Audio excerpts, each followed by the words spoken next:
Hi, welcome. Enjoy the content, subscribe, and turn on notifications. After a grueling day at work, Jonathan slowly pulled his dark blue pickup truck into the garage of the home he shared with Eliza. Outside, a light rain had started to fall, softly tapping against the windshield. Even though he was exhausted, he managed a small smile, anticipating the warm, comforting hug she always gave him to ease his hardest days. He grabbed his keys, let out a long sigh, and stepped out of the vehicle with slow, heavy movements, feeling every muscle in his body protest from fatigue. Jonathan opened the front door, expecting to see the soft kitchen light on and smell Eliza's familiar cooking. But this time, he was greeted by silence. A dense, heavy silence, one that speaks louder than any words. He frowned, confused, as he walked in slowly and closed the door behind him. His voice echoed through the house, "Eliza? Honey? I'm home." No answer. Just that stifling, uncomfortable silence filling every corner. Jonathan felt his heart speed up a little, not sure why. He took a few more steps toward the living room, noticing a strange shadow on the wooden floor cast by the lamp lit in the corner. When he lifted his eyes, he saw her. Eliza was sitting there, motionless, wearing a light jacket and comfy jeans next to a stylish, overstuffed suitcase meant for long trips.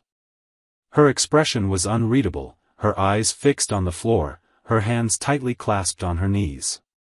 She sat stiffly, as if mentally preparing for a battle. Jonathan felt a painful tightening in his chest at the sight of her like that. "Eliza, what happened? Where are you going?" he asked, standing in the middle of the room, almost afraid to move closer, as if any step might shatter the fragile balance between them. She took a deep breath, lifting her head slowly to look at him. Her eyes, which used to light up when she saw him, were now dull, distant, as though Jonathan were a stranger, someone unrecognizable. A chill ran down his spine, like a warning of something bad about to happen. "I'm going to Italy," Eliza answered with unsettling calm, like she was talking about a run-of-the-mill errand or a casual meeting. But Jonathan sensed that behind that outward calm, something was very wrong. "Italy?" Jonathan repeated, his voice almost failing under the knot forming in his throat. "What trip is this? You never mentioned it. Are you going for work?" Eliza looked away again, staring at some empty spot beside him, maybe trying to find courage or the right words to go on. "No, it's not for work, Jonathan. I'm going with Malcolm," she finally said, without meeting his eyes. Jonathan felt his whole body go numb for a few seconds. Those words hit him like a sudden punch, leaving him disoriented, confused. Malcolm was her boss, successful, polite, and courteous the few times Jonathan had met him. Now Jonathan's mind raced to put the pieces together, increasingly unable to believe what he was hearing. "Malcolm? Your boss, Malcolm? What are you saying, Eliza?" His voice trembled, clearly revealing his shock, but he was still trying to keep it together, hoping she would laugh and say it was all a horrible misunderstanding or some awful joke. But Eliza didn't smile. On the contrary, a faint shadow of shame and sorrow crossed her face when she finally looked straight into his eyes again. "It happened by accident, Jonathan. It wasn't planned, but it happened. He makes me feel alive, desired, something I haven't felt with you in a long time." Jonathan felt each of her words like a sharp blade, slowly cutting into his chest, slicing away bits of trust he didn't know he could lose so fast. His breathing grew labored, his face burned with shame, disbelief, and a deep hurt he hadn't known was possible. 1,000 questions flooded his mind, but he couldn't voice any of them. He just stood there, frozen, as if watching his life fall apart from a distance. "I didn't want things to turn out like this," Eliza continued after a brief silence. "But I can't keep lying to myself. I need to figure out who I am, far from here." As she spoke, she reached into her bag, pulled out a folded piece of paper, and handed it to Jonathan without explaining what it was right away. Still in disbelief over what was happening, Jonathan took the paper with trembling hands and opened it slowly. As he read the short, straightforward lines she had written, he realized they were clear, direct instructions about what he was supposed to do while she was gone. The absurdity of it all made his disbelief turn quickly into anger, but he held back, taking a deep breath to keep himself calm and focused. Without begging, yelling, or openly expressing his pain, Jonathan just looked at her for a long, silent moment. There was nothing left to say. Eliza stood up slowly, grabbed her suitcase, and headed toward the front door. Before leaving, she turned around one last time, as if waiting for him to protest, to desperately plead with her to stay. But Jonathan didn't give her that satisfaction. He stood there, silent and resolute, determined never to stoop to begging for the love of someone who had betrayed him so deeply. Eliza stepped out, gently shutting the door behind her. Jonathan remained, feeling as if the ground had disappeared under his feet. The pain was real, but with it came a new feeling, the certainty that he no longer needed to accept that humiliation. In that moment, something inside him changed dramatically, something he himself couldn't yet understand. The silence in the house now offered him a strange, powerful sense of control that he hadn't felt in a long time. As soon as the door closed behind Eliza, a heavy stillness settled over Jonathan. He stayed where he was, staring at the sheet of paper she'd left in his hands. The rules, written in her almost perfect handwriting, carried a kind of coldness he never expected from her. A strange feeling began to grow in him, an odd mix of hurt, disbelief, and something more intense that he couldn't name yet, but that burned slowly in the depths of his chest. Jonathan walked slowly to the kitchen, opened the paper again, and reread Eliza's words, clear instructions on how to look after the house and how to behave while she was away with Malcolm. The more he read, the more absurd it felt. It was as if she still wanted to control him, even after her abrupt departure, piling even more humiliation on top of what she had already inflicted. In that instant, something profound changed in him. The kind, patient man who had accepted so many minor demands over the years seemed to vanish. For the first time, he felt a crystal-clear understanding of his situation. He wasn't blinded by rage or acting on impulse, just a newfound resolve that grew stronger with each second. He decided that this was the last time he would let someone treat him that way. He headed straight to the office where they kept all the house documents. Calmly, he opened files, pulled out bank statements and contracts that had been carefully saved over the years. He had always trusted Eliza, never imagining he'd need to double-check or protect himself from her. But now everything was different. Jonathan picked up his phone and began to make quick, purposeful calls, speaking in a steady yet firm tone, taking control of his own life again. First, he called the bank. Without any bitterness, just efficiency, he calmly asked them to immediately freeze their joint accounts and cancel all credit cards in Eliza's name. With each call, he sounded more and more certain. In just a few minutes, Jonathan had taken total control of every penny he had worked so hard to earn alongside her. Next, he went upstairs to the bedroom they used to share. Opening the closet, he saw it filled with Eliza's expensive clothes and elegant shoes. He briefly touched one blouse, remembering when she wore it on a special dinner he'd cooked for her birthday. With a deep sigh, he placed the blouse in one of the boxes he had brought from the basement. There was no anger in his actions, just a calm sadness as he carefully dismantled the life they had built together. Jonathan neatly packed each dress, each pair of shoes, every personal item of hers from around the house. He didn't want to destroy anything or cause any damage, that wasn't his goal. He simply wanted to get rid of the reminders that brought him so much pain and shame. The boxes piled up in the garage, stacked in neat, clearly labeled rows. When he was done, he looked around. The house felt different now, emptier, quieter than ever. For a moment, he was overcome with a painful nostalgia, remembering the happier times they'd shared. But he pushed that feeling aside. He knew he couldn't let those memories weaken him again. It was time to be even clearer. He picked up the phone once more and called a locksmith, firmly requesting that all the locks in the house be changed immediately. His voice didn't waver for a second. Within an hour, the locksmith arrived. Jonathan greeted him politely but offered no explanation for the urgent lock change. With each click of the locksmith's tools, Jonathan felt safer, stronger, like every turn of the key was restoring a dignity he had nearly lost. The locksmith finished quickly and handed him a new set of shiny keys. Once alone, Jonathan held those keys in his hand for a long while, feeling a weight that now seemed lighter than ever.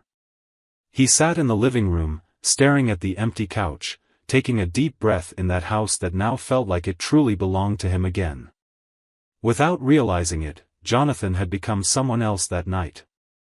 The man who, for so many years, had silently gone along with his partner's demands and small manipulations was now a decisive person who could make tough choices without hesitation.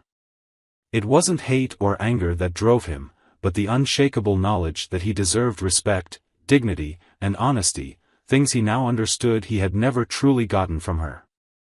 Jonathan stood up and walked to the window, gazing out at the quiet night as fine raindrops gently traced their path across the glass. For the first time in a long while, he truly felt in control of his life.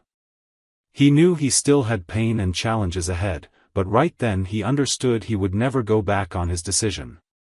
This night would change everything, and Jonathan was finally ready to face whatever came next. Meanwhile, across the world, Eliza arrived at the Rome airport for the first time, feeling a mix of anxiety and excitement.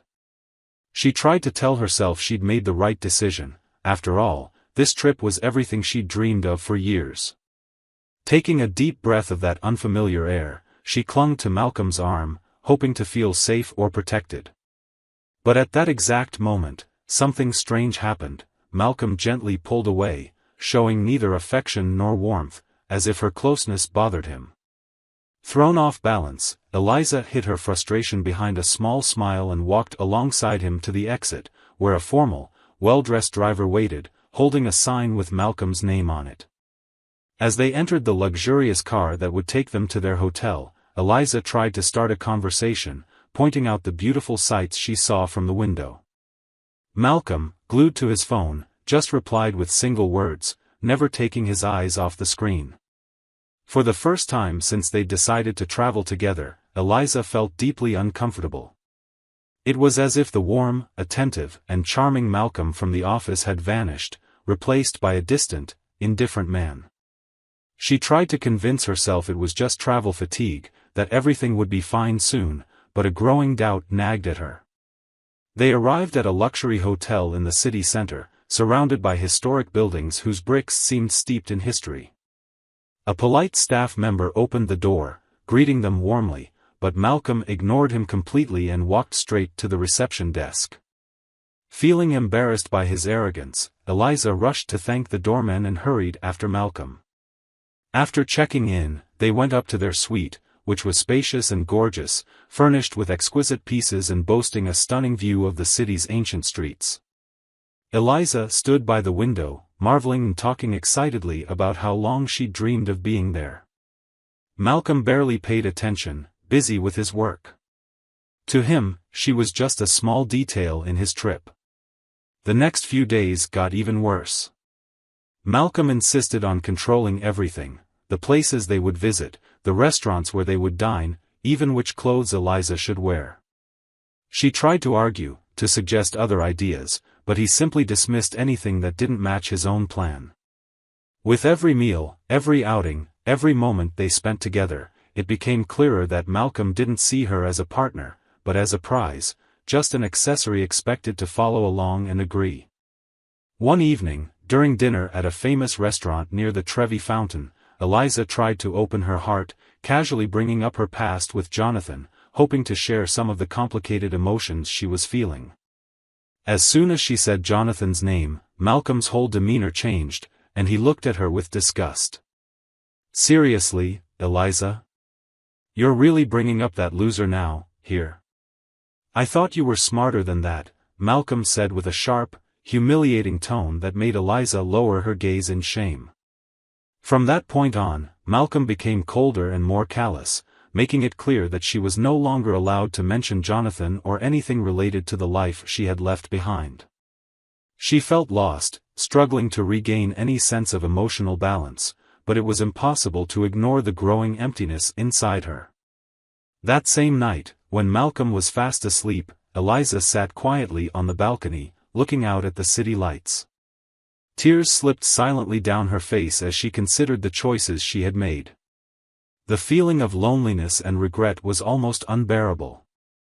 Trying to pull herself together, she resolved to go shopping the next day, hoping that might restore a tiny bit of control. The next morning, while picking out a few gifts in an upscale boutique, Eliza had her card declined. At first, she explained to the salesperson that it must be a mistake. But after a second and third failed attempt, she felt deeply embarrassed. She left the store in a hurry, tried another card at a nearby cafe, and again it was rejected. Each failed attempt made her humiliation worse, both in public and personally. Realizing something was really wrong, Eliza frantically called the bank manager back in the States. The news was devastating. Her accounts had been frozen on direct orders from the primary account holder, Jonathan. Her world spun as she felt, for the first time, that she had lost all control over her life. Panicking, she ran back to the hotel to seek Malcolm's help, thinking that, with all his wealth and power, he would surely step in. When she entered the hotel suite, she found Malcolm lounging on the couch with a bored expression. Eliza explained what happened, barely able to catch her breath, begging him for assistance. Malcolm listened to every word in total silence, then gave her a cold, mocking smile. Honestly, Eliza, I don't see how that's my problem. If you were reckless enough to rely on the man you left behind for me, then maybe you deserve exactly what you're going through. With that, Malcolm calmly got up, grabbed his jacket, and walked out, leaving Eliza completely alone, collapsing to the floor, too overwhelmed to understand what had just happened. Reality hit her like a brutal punch. This dream trip had turned into a nightmare, and the man she had chosen was nothing but a cruel illusion, showing his true colors only after she had lost everything that really mattered. Still in shock and utterly desperate, Eliza stayed there in that empty, luxurious room in Rome, feeling her world slowly spin as she realized just how cold and cruel her situation really was. She tried calling Jonathan multiple times, but all her calls went straight to voicemail. Each text she sent was ignored, making her feel even more abandoned. With a trembling, shame-filled voice, she decided to phone Claire, her best friend since college, the person who had always been there for her during tough times. Hearing Claire's comforting, familiar voice on the other end made Eliza break down in tears, confessing every humiliating detail of the trip, admitting she'd been wrong to trust Malcolm, and describing the pain of discovering who he really was. Claire was shocked but understanding, listening patiently, though her voice betrayed how disappointed she was in Eliza's choices. After hearing it all in silence, Claire finally asked, trying to stay calm, "So, what about Jonathan, Eliza? Do you have any idea where he is now?"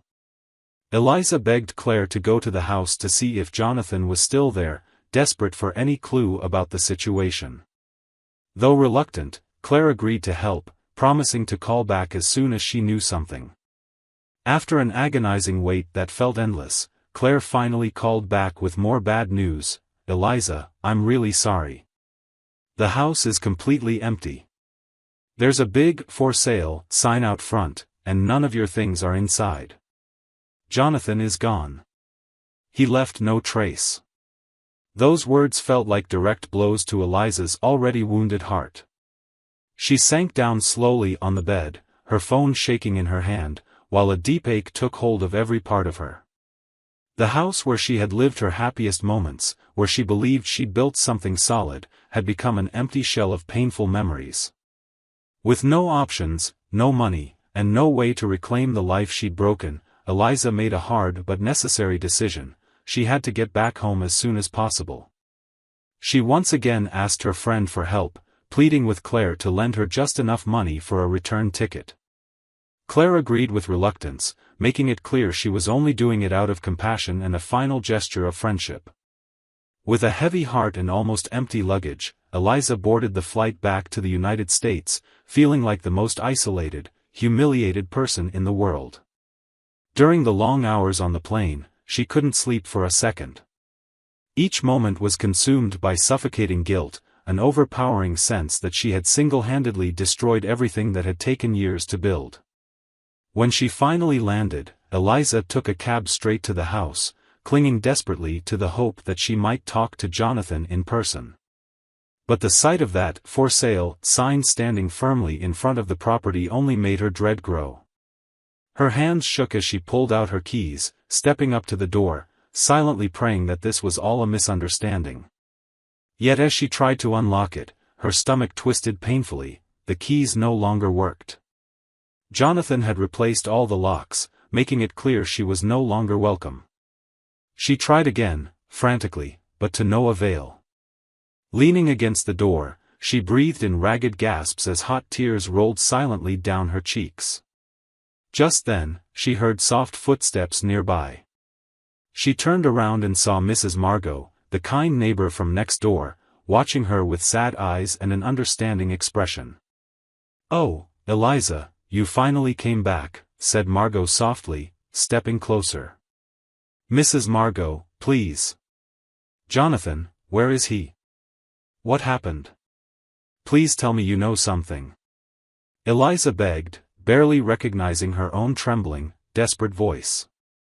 Margot sighed, looking down for a moment as though carefully choosing her words.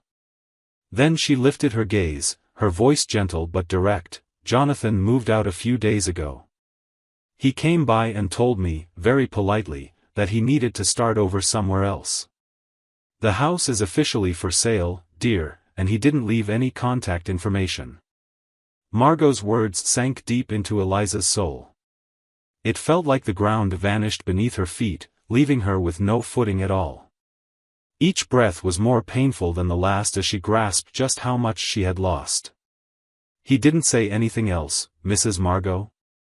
Eliza asked, almost whispering. "No, dear. He only said you chose to leave, and he decided to respect that. He wasn't angry, just sadder than I've ever seen him," Margot said with a gentle candor. Eliza stood there, gazing at the house that now looked unfamiliar and far away, fully realizing for the first time in her life how much her own decisions had cost her. Left without a home, money, or anyone to turn to, she felt empty, as though her entire being had been stripped away. No excuse could erase the mistake she had made. Margot, sensing her pain, kindly offered a cup of tea, but Eliza declined with a slight shake of her head. She thanked the older woman in a barely audible voice and walked slowly to the sidewalk, sitting in silence under the late afternoon sun.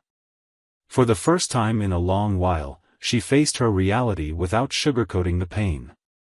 She was completely alone, facing the outcome of trading away real love for an illusion that had never truly existed. Her hands still shaking, Eliza pulled out her phone and tried Jonathan's number again. Each unanswered ring made her heart pound faster, stirring an overwhelming anxiety inside. Finally, the call went to voicemail yet again. Jonathan wasn't going to pick up. He might never pick up again. In that moment, as she stood on the sidewalk in front of the empty house, a harsh realization hit her like lightning: they had never officially gotten married. What once seemed like a trivial detail suddenly loomed large. The security she thought she had by being with Jonathan didn't exist in legal terms, and that house, filled with memories, had always belonged to him alone. She was legally nothing more than a passing visitor who was no longer welcome. With nowhere else to go, Eliza went back to Claire's place that night, knocking on the door, feeling more ashamed and humiliated than ever, practically begging for help. Even though Claire was disappointed by everything that had happened, she let Eliza in again, giving her a small, quiet room to get through another terrible night. Early the next morning, before the sun was fully up, Eliza thanked Claire with genuine sadness and left without looking back. She needed to rebuild her life, and there was only one place left to turn: her mother's home. Heart pounding, she arrived at the modest, cozy little place she hadn't visited in months. When she opened the door, her mother, Martha, stared in surprise, instantly noticing the pain on her daughter's face. Sitting on the worn couch in the living room, Eliza told her everything, starting from the beginning and ending with the painful conclusion.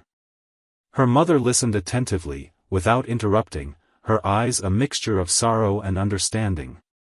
When Eliza was finished, she broke into deep, bitter sobs, letting herself finally admit the guilt she felt. Martha, not judging her, gently wrapped her arms around Eliza and whispered, "Now it's time to pick yourself up, my child. Every mistake comes with a lesson. Learn from it and move forward." Over the next few days, Eliza made a tough but inevitable decision: she quit her job. The thought of facing Malcolm every day was unbearable, the memory of everything that happened too heavy a burden. When she handed in her resignation letter, Malcolm coldly argued it was a waste, but Eliza didn't even look at him. She walked out of the building feeling lighter than she had in ages, knowing she was finally free from that toxic, humiliating situation. Eliza threw herself into finding new work. She sent out resumes, went to interviews, and faced rejection after rejection, but she never stopped trying. For the first time, she was fighting for something on her own, trying to start over without relying on anyone else. Time moved slowly, weeks became months, and her initial heartbreak turned into a profound lesson about who she really was and what she wanted for her life. One sunny afternoon, now employed at a smaller company for a modest but decent salary, Eliza decided to take a walk in the park near her new apartment. While she watched the leaves sway gently in the breeze, her heart suddenly raced. Right there in front of her was Jonathan. He was strolling along casually, holding hands with a vibrant, cheerful woman who laughed at everything he said. Something about that woman touched Eliza deeply, maybe it was her lightheartedness, or the genuine happiness that radiated from her. Jonathan looked like a different man, confident, smiling naturally, with a joy in his expression Eliza had never seen before. Watching them from afar, sitting under the shade of an old tree, Eliza felt a lump form in her throat. It wasn't anger or jealousy. It was the sharp awareness that she herself had thrown away that happiness, wasted a true love in pursuit of something shallow and empty. As Jonathan and the new woman disappeared into the crowd, Eliza took a deep breath. She finally understood she'd received the harshest and most valuable lesson of her life: you have to appreciate the people who truly love you while you still have the chance, because regret doesn't often come with a second shot. Thank you for watching the video. If you enjoyed it, don't forget to subscribe to the channel and turn on notifications so you won't miss any updates. See you next time.